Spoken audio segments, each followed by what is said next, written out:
কে? আমি তোমার জামাই।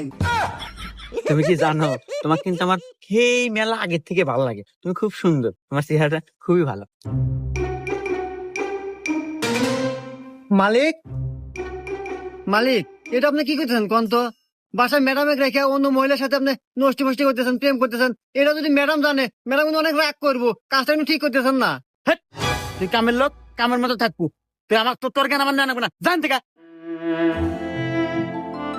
ভাই ভাই, ভাবি সিঁড়ি থেকে পড়ে দেওয়া অজ্ঞান হয়ে গেছে। মাথায় তো প্রচন্ড আঘাত পেয়েছে, মনে হয় স্মৃতিশক্তি হারায় গেছে। আমি কোথায়? ম্যাম, এটা আপনার বাসা? আমার বাসা। তাহলে ওটা কেডো? কে? আমি আপনার ভাই। ও, তাহলে ও মহিলা কেডো? আরে, এটা আমার বউ।